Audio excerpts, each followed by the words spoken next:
الحمدللہ رب العالمین والصلاة والسلام علی حبیبہ محمد وعلی آلہ واصحابہ اجمعین۔ اعوذ باللہ من الشیطان الرجیم، بسم اللہ الرحمن الرحیم۔ گردش ایام دنوں کو بار بار لاتی رہتی ہے، وقت بدلتا رہتا ہے۔ الحمدللہ ہجری سال کا پہلا مہینہ محرم الحرام شروع ہو چکا ہے۔ اسلام کی ساری تاریخ ہی شہادتوں، قربانیوں اور ایثار کی تاریخ ہے۔ اسلام کی بنیاد اللہ کی رضا پر اور اللہ کے رسول صلی اللہ علیہ وآلہ وسلم کی رضا پر اپنی آرزو، اپنی تمنا، اپنی خواہشات، اپنی آنا کو قربان کر دینے کا نام ہے۔ اور مسلمانوں نے جس طرح سے جاں نثاری کا ثبوت دیا عہد رسالت اللہ صاحب الصلاۃ والسلام سے لے کر آج تک اقوام عالم میں اس کی مثال نہیں ملتی۔ یہ جذبہ حریت، یہ جذبہ ایثار، یہ جذبہ قربانی، یہ کیا شے ہے؟ یہ ایک جذبہ ہے جو محمد الرسول اللہ صلی اللہ علیہ وآلہ وسلم کے قلب اطہر سے نصیب ہوتا ہے، اور وہی لوگ اس سے سرفراز ہوتے ہیں جو حضور اکرم صلی اللہ علیہ وسلم کے سینہ اطہر سے انوارات و برکات اپنے دل میں، اپنے سینے میں وصول کرتے ہیں۔ انسان جانتا ہے کہ اسے موت آنی ہے، اسے یقین ہے، اور وہ روزمرہ اپنے ارد گرد، اپنے گھر میں، اپنے خاندان میں لوگوں کو مرتے دیکھتا ہے۔ اس کے باوجود اس کی ساری کوشش جان بچانے کی ہوتی ہے۔ یہ کیسی عجیب بات ہے کہ ایک گوشت پوشت کا زندہ انسان اور وہ جان لٹانے پہ تیار ہو جائے۔ یہ ایک جذبہ جسے لوگ محبت کہتے ہیں، جس کی ادیب، دانشور اور شعراء مختلف تعبیریں کرتے ہیں، جسے گل و بلبل اور چاند چکوری کے افسانوں میں سمویا جاتا ہے۔ دراصل یہ اس جذبہ محبت کی معراج ہے کہ کوئی اللہ اور اللہ کے رسول صلی اللہ علیہ وسلم سے، آپ کے ارشادات عالیہ سے وہ محبت کرے کہ اس پہ جان لٹا دے۔ یہ حقیقی محبت ہے اور یہ محبت کی معراج ہے۔ اور ان عشاق کے لیے رب جلیل کا ارشاد ہے، اعوذ باللہ من الشیطان الرجیم، بسم اللہ الرحمن الرحیم، وَلَا تَقُولُوا لِمَنْ يُقْتَلُ فِي سَبِيلِ اللَّهِ أَمْوَاتٌ بَلْ أَحْيَاءٌ وَلَٰكِن لَا تَشْعُرُونَ۔ کہ اس راہ میں جو لوگ جان دیتے ہیں، جو اللہ کے رسول صلی اللہ علیہ وآلہ وسلم کی محبت میں جان لٹاتے ہیں، قتل ہوتے ہیں۔ اور عجیب بات ہے کہ قتل بدن پہ صادر ہوتا ہے، قتل کا وقوع، جسم کے پرخچے اڑ جاتے ہیں، گردنیں کٹ جاتی ہیں، سینہ چھلنی ہو جاتا ہے، بہرحال جسم کو نقصان پہنچتا ہے اور انسان موت کی نیند سو جاتا ہے۔ لیکن اللہ کریم فرماتے ہیں جو اللہ کی راہ میں مارے جاتے ہیں، بے شک ان کے جسم کے پرخچے اڑ جائیں، بے شک آپ ان کا جنازہ پڑھیں، بے شک آپ نے انہیں دفن کر دیا، لیکن لا تقولوا، مت کبھی بھی ایسا نہ کہو کہ وہ مر چکے، بل احیاء، حالانکہ وہ تو زندہ ہیں، ولکن لا تشعرون، انسانی شعور کی حدوں سے بالا تر ہے یہ زندگی، انسانی شعور اور انسانی علوم اس کا ادراک نہیں کر سکتے کہ ایک بدن کٹ پھٹ گیا، اس سے روح پرواز کر گئی، اسے دفن کر دیا گیا، اس کی قبر بن گئی، لیکن وہ زندہ ہے۔ بلکہ دوسری جگہ ارشاد فرمایا وَلَا تَحْسَبَنَّ الَّذِينَ قُتِلُوا فِي سَبِيلِ اللَّهِ أَمْوَاتًا، اللہ کی راہ میں جو قتل ہوتے ہیں، شہید ہوتے ہیں، ان کے بارے یہ سوچنا بھی درست نہیں ہے، ایسا سوچو بھی مت، بل احیاء عند ربهم یرزقون، اللہ کے نزدیک وہ زندہ ہیں اور رزق دیے جاتے ہیں، کھاتے پیتے ہیں۔ مگر یہ بات انسان کے مادی علوم کے ادراک سے بالا تر ہے۔ یوں تو جیسے میں نے عرض کیا، تاریخ اسلام قربانیوں ہی کی ایک مسلسل داستان ہے، نہ ختم ہونے والی،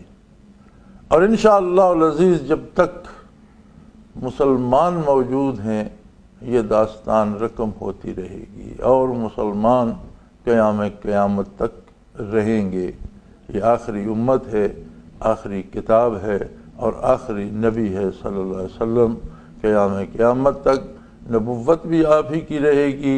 دین آپ کا رہے گا، آپ کے جانثار بھی جانیں لٹاتے رہیں گے۔ مگر محرم الحرام کی قربانی جو خاندان نبوت نے دی، جس کی قیادت نواسۂ رسول اکرم صلی اللہ علیہ وسلم حضرت حسین رضی اللہ تعالی عنہ فرما رہے تھے، وہ بالکل مختلف طرح کی ہے۔ شہادتیں تو حضور اکرم صلی اللہ علیہ وسلم کے زمانے مبارک میں بھی ہوئیں، مکہ مکرمہ میں لوگ شہید ہوئے، مدینہ منورہ میں شہید ہوئے، بدر و احد میں شہید ہوئے، غزوات و سرایا میں شہید ہوئے، اور جانیں نچھاور کرتے رہے۔ سب کا اپنا اپنا مقام ہے، سب کی اپنی اپنی جگہ اور سب کا اپنا اپنا احترام ہے، لیکن یہ قربانی جو حضرت حسین رضی اللہ تعالی عنہ نے دی، یہ بہت سے حوالوں سے بالکل مختلف ہے۔ جو لوگ بدر و احد میں شہید ہوئے، مکہ مکرمہ میں شہید ہوئے، غزوات و سرایا میں شہید ہوئے، ان کا مقابلہ صریح کفر سے تھا، اور ایسے لوگوں سے تھا جو رسول اللہ صلی اللہ علیہ وسلم کے مقابل تھے، مشرکین تھے، بت پرست تھے، کفار تھے، ظالم تھے، اور خود سر تھے، مطلق العنان تھے، اللہ کی نافرمانی کرتے تھے، اللہ کی مخلوق پہ ظلم کرتے تھے، اور جب رسول اللہ صلی اللہ علیہ وسلم کی طرف سے آواز حق ان تک پہنچا تو اس نورانی آواز کو مٹانے کے لیے کمر بستہ ہو گئے، اور آپ کے خدام نے قربانیاں دے کر ان کو ختم کر دیا، اور آواز حق ہمیشہ ہمیشہ کے لیے زندہ ہے اور زندہ رہے گا۔ لیکن حضرت حسین کی شہادت کی داستان الگ ہے۔ یہ یزید کے حکمران بننے سے شروع ہوتی ہے، اور بڑی عجیب بات ہے کہ نہ ہی یزید نے کوئی الگ دین اختیار کیا تھا، اور نہ ہی وہ لوگ جو اس ظلم کے ذمہ دار ہیں کسی اور مذہب کے پیروکار کہلاتے تھے۔ سب سے عجیب بات یہ ہے کہ جس نبی کا کلمہ پڑھنے کا دعویٰ کرتے ہوں، اسی کے خاندان کو خاک و خون میں ملا دیں۔ یہ کتنے بدبخت تھے، کتنے بد نصیب تھے، اور کتنے سخت دل لوگ تھے، یہ بات عقل میں نہیں آتی، شعور میں نہیں آتی، سمجھ میں نہیں آتی۔ یزید سے اختلاف کسی بہت بڑی اور مذہبی بات پر نہیں تھا، بلکہ بہت سے لوگ یزید سے متفق بھی تھے، بہت سے لوگ بیعت بھی کر چکے تھے، حکومت اس کے پاس تھی، حضرت حسین رضی اللہ عنہ کے نگاہ باریک بین کے مطابق بنیادی بات یہ تھی کہ حکومت کسی کی بھی ہو، وہ نمائندہ ہے اور حکومت اللہ کی ہے، اللہ کے دین کی ہے، اللہ کے رسول صلی اللہ علیہ وآلہ وسلم کی ہے، اور جس کے پاس اختیارات ہیں اور وہ مسلمان ہے اور وہ کلمہ پڑھتا ہے تو اسے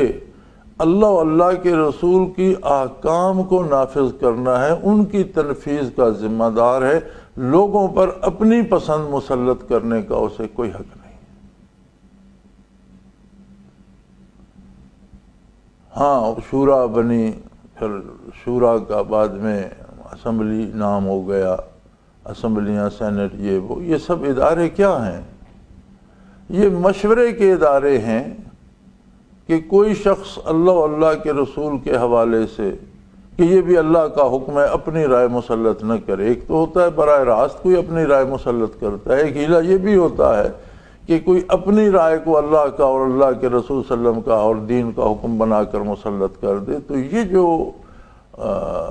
جنہیں شورا کہا جاتا ہے، یا آپ اسمبلی کہہ لیں، صوبائی ہے، قومی ہے یا سینٹ ہے، تو یہ ادارے اس لیے ہیں کہ وہ واقعی حق و انصاف ہو، صداقت ہو اور اللہ کے رسول کے حکم کے مطابق ہو، کسی کی شخصی رائے نہ ہو۔ جہاں تک عوام اور عوامی رائے کا تعلق ہے تو اللہ اور اللہ کے رسول کا ہر حکم نہ صرف عوام بلکہ کائنات کی بہتری اور فلاح کے لیے ہے۔ ایک ایک ذرے کی بہتری، ایک ایک ذرے کو اس کے حق کی رسانی اور ایک ایک فرد تک اس کے حقوق کے پہنچانے کا اہتمام اللہ کے احکام میں، اللہ کے رسول کے احکام میں موجود ہے۔ حضرت حسین رضی اللہ عنہ کی رائے میں یزید کی حکومت میں تھوڑی سی تبدیلی آ گئی اور بعض احکام میں وہ اپنی پسند کو دخل اندازی کرتا تھا، ان پر عمل کرانے کی کوشش کرتا تھا۔ لہذا آپ مدینہ منورہ میں تھے، آپ نے وہاں بیعت یزید کی نہیں کی، مکہ مکرمہ تشریف لے گئے اور پھر وہاں سے کوفے کو روانہ ہوئے۔ کوفہ دراصل حضرت علی کرم اللہ وجہ الکریم کا دارالخلافت بھی تھا اور آپ کا گھر بھی تھا۔ حضرت حسین رضی اللہ عنہ، اگر میری رائے میں، ہر ایک بندے کی اپنی رائے ہے اور کسی کو اختلاف کرنے کا حق حاصل ہے، جو میں سمجھتا ہوں، میری رائے میں حضرت حسین رضی اللہ عنہ جنگ کے ارادے سے روانہ نہیں ہوئے، محض اپنے دولت قدے پہ تشریف لے جانا چاہتے تھے، اس لیے کہ آپ کے ساتھ اہل و عیال بھی تھے، بیویاں اور بچیاں بھی تھیں، ننھے بچے بھی تھے، سارا خاندان تھا، اور غلام اور خادم اور اپنے محافظ جو ضرورت کے مطابق ساتھ تھے۔ ورنہ نواسہ رسول ایام حج میں مکہ مکرمہ میں تھے۔ اگر آپ اعلان جنگ فرماتے تو آپ کی ہستی ایسی نہ تھی کہ آپ صرف 72 آدمیوں کے ساتھ کربلا میں پائے جاتے، آپ کے ساتھ بھی ایک جمع غفیر ہوتا۔ میری ذاتی جو میں نے سمجھا ہے، جو میرے مطالعہ میں ہے، وہ یہ ہے کہ آپ کوفہ کو روانہ ہوئے اور اس میں اہل کوفہ کی ایک سازش بھی تھی کہ ان سب نے یہ فریاد بھی کی کہ ہم اس معاملے میں یزید کا ساتھ نہیں دینا چاہتے اور ہم نہیں چاہتے کہ کسی کی مرضی اللہ کے بندوں پر مسلط ہو، آپ تشریف لائیے، آپ بھی یہی چاہتے ہیں، آپ تشریف لائیے، ہم آپ کے خادم ہیں۔ لیکن اس کے باوجود آپ جنگ کے لیے روانہ نہیں ہوئے تھے۔ آپ کوفہ کے قریب پہنچے تو عجیب بات یہ ہوئی کہ کوفے میں نیا گورنر حکومت نے بھیج دیا، اور گورنر نے جب لوگوں کو پریشرائز کیا تو وہ اپنی بات سے پھر گئے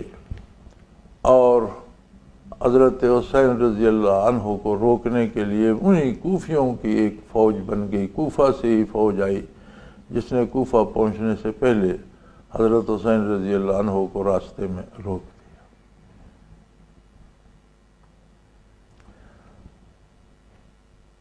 جب آپ کے قافلے کو روکا گیا تو مطالبہ یہ کیا گیا کہ آپ جہاں جی چاہے جائیں، آپ کوفہ جائیں، بے شک جائیں، لیکن آپ یزید کی بیعت کر لیں، حکومت کے ساتھ آپ کا اختلاف ختم ہو جائے، پھر آپ آزاد ہیں، چاہیں واپس جائیں، چاہیں کوفہ جائیں، کوفہ رہیں، مدینہ منورہ رہیں، مکہ مکرمہ رہیں، کوئی پابندی نہیں۔ آپ نے فرمایا کہ تم میں سے کوئی شخص ایسا نہیں ہے جس کے ہاتھ پر میں حسین رضی اللہ تعالیٰ عنہ یزید کی بیعت کروں۔ تمہاری کیا حیثیت ہے میرے مقابلے میں کہ تم مجھ سے بیعت کا مطالبہ کرتے؟ ہاں، تم مجھے چھوڑ دو، میں خود یزید کے ساتھ معاملہ طے کر لیتا ہوں، میں بیعت کروں گا یا نہیں کروں گا، وہ مجھے قید کر دے گا یا شہید کر دے گا، کیا ہوگا یہ تمہارا مسئلہ نہیں ہے، لیکن تم مجھے یزید کے روبرو جانے دو۔ اور اس بات پر اس لشکر کے سالار نے اتفاق کر لیا۔ چنانچہ آپ کوفہ جانے کی بجائے جہاں روکا گیا تھا وہاں سے دمشق کو روانہ ہو گئے، اور دمشق بہت دور مغرب کی طرف تھا، تو کوفہ کہ باہر سے گزرتے ہوئے، دور سے گزرتے ہوئے آپ تیسری منزل کربلا ہے، یہ اس راستے پر ہے جو راستہ کوفہ سے دمشق کو جاتا ہے۔ آپ رضی اللہ تعالی عنہ کوفہ نہیں پہنچے، بلکہ وہاں سے وہ لشکر بھی ہمراہ تھا۔ آپ تیسری منزل پر کربلا پہنچے۔ اب کربلا سے آگے دمشق کا راستہ تھا جس پر آپ نے دمشق کو جانا تھا، تو بات بدل گئی۔ اس کی ایک وجہ مورخین یہ بھی لکھتے ہیں کہ اہل کوفہ نے جو دعوت نامے بھیجے تھے اور جو قول و اقرار کیے تھے اور جو خط لکھے تھے، تو سرداران کوفہ اور بڑے بڑے لوگوں کے وہ خطوط تھے، اور وہ ایک خرجین بھری ہوئی حضرت حسین رضی اللہ عنہ کے پاس تھی۔ ایک وجہ یہ بھی ہو سکتی ہے کہ ان لوگوں نے یہ سوچا کہ اگر یہ یزید کے پاس پہنچے اور یہ سارے خطوط پیش کیے تو ہماری شامت آ جائے گی کہ تم حکومت کے خلاف سازشیں کرتے ہو۔ چنانچہ کربلا میں انہوں نے مطلقاً روک دیا اور ہر طرح سے مجبور کرنے کی کوشش کی کہ آپ یزید کی بیعت فرمائیں۔ آپ نے اس سے بالکل انکار کر دیا، اور آپ نے 3 مطالبات پیش فرمائے کہ یا تو جس طرح ہم چلے تھے مجھے یزید کے پاس جانے دو، وہاں جو ہوگا وہ دیکھا جائے گا، اگر اس بات پہ تم راضی نہیں ہو تو مجھے واپس جانے دو، میں مکہ مکرمہ سے یا مدینہ منورہ سے جہاں سے آیا ہوں میں واپس چلا جاتا ہوں۔ اگر اس پر بھی راضی نہیں ہو تو مجھے ریاست اسلامی کی سرحد پر جانے دو، میں وہاں جا کر جہاد میں مشغول ہو جاؤں گا اور ان لشکروں کے ساتھ شامل ہو جاؤں گا جو جہاد کر رہے ہیں۔ لیکن اس وقت سالار ابن زیاد تھا، اور یہ بھی اس پہلے سالار جس نے آپ کا راستہ روکا تھا اسے بدل کر اس کی جگہ اسے بھیجا گیا کہ یہ زیادہ متشدد آدمی تھا۔ اس نے سرے سے انکار کر دیا کہ سوائے بیعت یزید کی آپ کے پاس کوئی دوسرا راستہ نہیں۔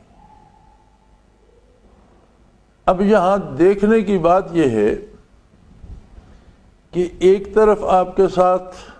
خانوادہ رسول ہے، جگر گوشہ رسول کے ساتھ چمنستان رسول کی کلیاں اور ننھے ننھے شگوفے ہیں، پردہ دار بچیاں ہیں، رسول اللہ صلی اللہ علیہ وسلم کی نواسیاں ہیں، اور خاندان ہے، بچے ہیں، جوان بھی ہیں اور ننھے بھی ہیں،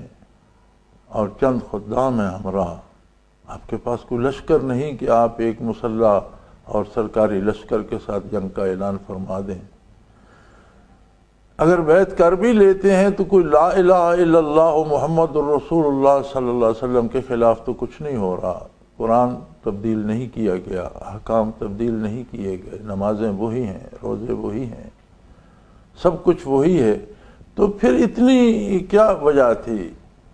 کہ آپ نے یہ سب کچھ قربان کرنا منظور فرما لیا اور بیعت سے انکار کر دیا؟ دیکھیں ایک سوال اور پیدا ہوتا ہے۔ حضرت حسین رضی اللہ تعالی عنہ نے بھی تو اس طرف نگاہ فرمائی ہوگی کہ کل عرصہ محشر میں اگر رسول اللہ صلی اللہ علیہ وسلم نے یہ سوال فرمایا کہ حسین تم نے اپنی جان تو دی لیکن میرے سارے خاندان کو وہاں بھوکا پیاسا دشت و صحرا میں کیوں تہ کروا دیا؟ اگر یہ پوچھا جائے تو کیا جواب ہوگا حضرت حسین رضی اللہ عنہ کے پاس؟ یہ بات سمجھنے کی ہے۔ ہم جو 15ویں صدی میں جی رہے ہیں، ہم سمجھتے ہیں کہ جی نماز پڑھ لی جائے، روزہ رکھ لیا جائے، زکوٰۃ دے دی، حج کر لیا، تلاوت قرآن کی کرتے ہیں ہم، بس دین کا حق ادا ہو گیا۔ نہیں، دین محمد الرسول اللہ صلی اللہ علیہ وسلم کی ایک ایک ادا کا نام ہے، ایک ایک سنت، ایک ایک حکم کا نام ہے، اور جہاں بھی حکم عدولی ہوگی اور کوئی اپنی پسند کو داخل کرے گا وہاں دین قتل ہوگا، دین کو زخم لگے گا۔ اور اسلام یہ ہے کہ مسلمان وہ زخم سینے پہ لے، دین پہ نہ لگنے دے۔ چنانچہ حضرت حسین رضی اللہ عنہ نے یہ فیصلہ فرمایا کہ اگر نانا کریم نے پوچھا تو میں عرض کروں گا کہ میں نے آپ کے شریعت مطہرہ میں کسی الف بے جیم کی رائے کو داخل ہونے کا راستہ نہیں دیا۔ میری اس ادا پہ خوش ہوں گے، مجھے انعام سے سرفراز فرمائیں گے، اس لیے کہ حضور اکرم صلی اللہ علیہ وسلم نے ساری زندگی دنیا کا ہر دکھ سہا۔ ارشاد نبوی کا مفہوم ہے کہ تمام انبیاء کو تکالیف پہنچی، تمام انبیاء کو دکھ دیے گئے، لیکن جتنی تکلیفیں مجھے دی گئیں اتنی تکلیفیں کسی نبی کو نہیں دی۔ گویا زندگی عالی میں اور دنیا دار فانی میں جتنا قیام حضور کا رہا، آپ نے اپنی جان عزیز پر بھی دنیا کے تمام دکھ سہے، مگر دین کو سورج کی طرح روشن اور سورج سے زیادہ روشن اور واضح کر کے دنیا پہ نافذ فرمایا۔ یہی ادا حضرت حسین رضی اللہ عنہ نے میدان کربلا میں اپنائی، اور آخر میں جب آپ نے سمجھا کہ کوئی ذریعہ نہیں ہے تو کربلا میں آپ نے خطبہ دیا اور لوگوں کو بتایا کہ آپ جانتے ہیں میں کون ہوں، آپ جانتے ہیں کہ میں دوش رسول کا سوار ہوں، میں نبی کریم محمد الرسول اللہ کا جگر گوشہ اور آپ کا عالی خون ہوں، آپ کی نسب ہوں، اور یہ بھی آپ جانتے ہیں کہ میں حق پر ہوں اور حضور کی ایک ایک ادا کی حفاظت میرا ذمہ ہے، اور آپ یہ بھی جانتے ہیں کہ میں اس بات پر اختلاف کر رہا ہوں کہ دین برحق میں اور حکمرانی میں، دین میں، اللہ کے احکام میں، اللہ کے حبیب کے احکام کے مقابلے میں کوئی شخص کا کتنا بھی بڑا ہو اس کی رائے کی کوئی اہمیت نہیں، اور اسے اس میں داخل نہیں ہونے دیا جائے گا۔ اس کے باوجود تم لوگ میرے قتل کے در پہ ہو اور تم میرا ساتھ نہیں دے رہے۔ آپ کا خطبہ سن کر خوش نصیب لوگ جو تھے وہ لشکر یزید سے لشکر حسین میں آئے، بلکہ لشکر یزید کا ایک بہت اعلیٰ سردار اور سالار حر رضی اللہ تعالیٰ عنہ حضرت حسین کے ساتھ شامل ہو گئے اور انہوں نے لڑنے کا حق ادا کر دیا۔ جنگ ہوئی، اور جنگ تو جنگ ہوتی ہے، لیکن یہ جنگ، اس میں دو باتیں جنگ میں بھی عجیب تھیں کہ ایک طرف سرکاری اور تیار شدہ اور مسلح پوری طرح سے لڑائی کے دو پیش سے آگاہ لوگوں پر لشکر تھا، اور دوسری طرف 72 افراد جن میں بچے بھی تھے جو شہید ہوئے، اور خانوادہ نبوت تھا، پردہ دار بچیاں اور خواتین تھیں، لیکن جنگ ہوئی اور خوب ہوئی، بڑی جم کر ہوئی، اور حضرت حسین رضی اللہ عنہ سمیت ایک ایک فرد جو خاندان رسول کا تھا اس نے جام شہادت نوش فرمایا، جو خدام ساتھ تھے انہوں نے جام شہادت نوش فرمایا، اور سینوں پہ زخم کھائے، کسی فرد نے اس جنگ میں پیٹھ نہیں دکھائی۔ ایک ایسا خونی شگاف اسلام میں داخل ہوا، دین میں ایک اتنا بڑا شگاف پڑ گیا اس خونی منظر سے، جو نہ آج تک پر ہوا ہے اور شاید کبھی بھی پر نہیں ہو سکے گا۔ مسلمانوں میں ایک نہ ختم ہونے والے اختلاف کا دروازہ کھل گیا، اور اتنا بڑا اختلاف ہوا کہ اب تو شاید اس کے پر ہونے کا سوچا بھی نہیں جا سکتا۔ لیکن ہمیں دیکھنا یہ ہے، بنیادی طور پر خواہ کوئی کسی مکتب فکر سے تعلق رکھتا ہو، اسے دیکھنا یہ چاہیے کہ حضرت حسین رضی اللہ عنہ نے اتنی عظیم قربانی کیوں دی۔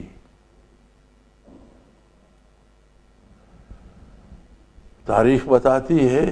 کہ کلمہ طیبہ کو کوئی خطرہ نہیں تھا، تاریخ میں موجود ہے کہ قرآن حکیم کو کوئی خطرہ نہیں تھا۔ ہاں، جو غلط تعبیریں اور غلط تعویلیں اپنی رائے سے کوئی گھڑ کے اپنی مرضی مسلط کرنا چاہتا ہو، اپنی رائے سے حکومت کرنا چاہتا ہو،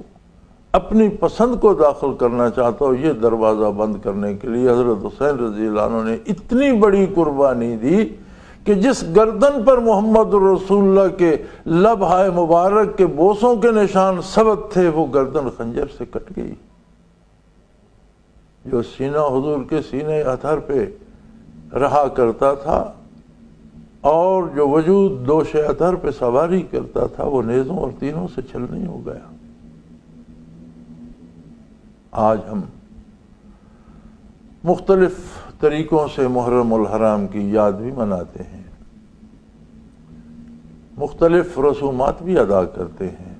اپنے اپنے طریقے، اپنے اپنے عقیدے، اپنے اپنے نظریے کے مطابق مختلف لوگ مختلف کام کرتے ہیں۔ کوئی اسے بڑا دکھ سمجھ کر روتا ہے، پیٹتا ہے، ماتم کرتا ہے، جلوس نکالتا ہے، کوئی ان کے ایصال ثواب کے لیے شربت بنا کر لوگوں میں تقسیم کرتا ہے، کوئی دیگیں پکا کر تقسیم کرتا ہے، کوئی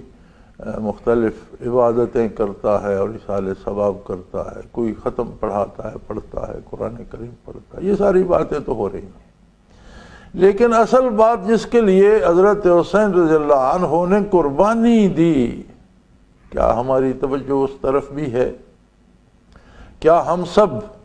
آج یہ بھی سوچ رہے ہیں کہ دین کے احکام اور محمد الرسول اللہ صلی اللہ علیہ وسلم کے ارشادات عالی کا کتنا احترام ہو رہا ہے اور ان پر کتنا عمل ہو رہا ہے؟ اور پھر یہ دیکھنے کے لیے بھی ہم دوسروں کو دیکھتے ہیں، دوسروں کو نہیں، سب سے پہلے اپنے آپ کو، اپنی ذات کو، اپنے کردار کو اس سانچے پہ لایا جائے کہ مجھ میں حسینیت کتنی ہے، اور کہیں میرے دامن میں بھی کوئی یزیدیت تو نہیں پیوستہ، کہیں میں بھی آپ صلی اللہ علیہ وسلم کے احکام کی خلاف ورزی تو نہیں کر رہا۔ اور اگر ہم اپنا محاسبہ کریں اور ایک طرف حسینیت، تحفظ ادائے رسول اکرم صلی اللہ علیہ وسلم، آپ کے ایک ایک حکم، سنت، واجب، مستحب تک کی نگہداشت، اور دوسری طرف اپنی پسند، جسے میں تو یزیدیت کہوں گا کہ ہم دین کے مقابلے میں جب اپنی رائے پہ عمل کرتے ہیں تو چھوٹا ہے تو چھوٹی یزیدیت ہے، بڑا کام ہے تو بڑی ہو جائے گی، لیکن ہوگی یزیدیت۔ تو یہ حسینیت و یزیدیت کی جنگ، جیسے وہ کہا گیا ہے کہ ستیزہ کار رہا ہے ازل سے تا امروز، چراغ مصطفی سے شرار ابو لہبی۔ حق و باطل کی جنگ جو ہے وہ ازل سے ہے اور ہمیشہ رہے گی۔ دنیا میں شیطان بھی قیامت تک موجود ہے، انسان کا نفس بھی امارہ ہے، اور دوسری طرف اللہ کا پیغام اور اللہ کے بندے اور اللہ کا پیغام پہنچانے والے بارگاہ رسالت کے خدام بھی اپنی پوری جاں فشانی سے لگے ہوئے ہیں۔ وہ لوگ بھی موجود ہیں جو آج بھی جانیں نچھاور کر رہے ہیں، اور وہ لوگ بھی موجود ہیں جو آج بھی شب بھر اللہ کی یاد میں کھڑے رہتے ہیں۔ وہ لوگ بھی موجود ہیں جو ایک ایک ادائے رسول پہ فدا ہو رہے ہیں۔ لیکن ہمیں دیکھنا یہ ہے کہ اس سارے منظر میں کہاں ہوں؟ میرے دامن میں حسینیت ہے یا کہیں خدا نخواستہ کوئی یزیدیت کا داغ تو نہیں پڑ گیا؟ اگر ہم اس طرف توجہ فرمائے تو شاید جو جھگڑے ہم فرقہ پرستی اور مذہب کے نام پہ کرتے ہیں ان کی گنجائش باقی نہ رہے، اور ہم ایک دوسرے سے لڑنے اور جھگڑنے کی بجائے، یہ لڑائی بھی تو اسی بات پر ہے کہ ہم دوسرے پر اپنی رائے مسلط کرنا چاہتے ہیں۔ یہ کوئی شرعی حکم تو نہیں ہے، کوئی نبی کریم صلی اللہ علیہ وسلم کا ارشاد تو نہیں ہے، کوئی قرآن کا حکم تو نہیں ہے، کوئی سنت فرض واجب تو نہیں ہے۔ ہم اپنی رائے، یعنی محرم الحرام میں بھی ہم یہ چاہتے ہیں کہ جو کوئی بھی کچھ کرنا چاہتے ہیں وہ میری پسند سے کرے۔ بات تو وہیں آ پہنچی۔ تو اگر ہم یہ اپنی رائے چھوڑ کر احکام شریعت اور اتباع رسالت کو اپنائیں، تو اگر فرقہ بندی ختم نہ ہو تو جنگ و جدل ختم ہو جاتا ہے۔ اللہ کریم ہمیں اس کی توفیق عطا فرمائے اور ہمیں حق پر اور صداقت پر قائم رکھے۔ وآخر دعوانا ان الحمد للہ رب العالمین۔